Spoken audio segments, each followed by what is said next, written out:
Posted by Gape Feeling. Where is the limit? Is road rage considered necessarily a bad thing? There are cases where someone in another vehicle is so irresponsible that can put in risk our/family lives. Isn't naturally to become angry when this happens? Is it helpful to express it, and what are the limits? What do you think? Posted by Levi the Cat. Feeling angry and acting on it are two very different things. Drive defensive.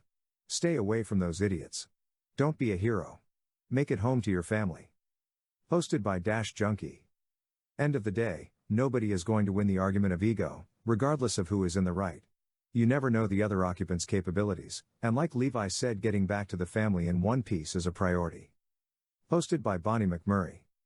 Getting angry at someone and road rage are not the same thing. Getting angry is yelling at someone from inside your car. Road rage is what happens when your anger leaves the confines of your vehicle and starts impacting the people around you. Considering you're in control of a several thousand-pound lump of metal, plastic, glass and rubber at that point, you're inherently a danger to those other people. Don't be that person. Drive defensively.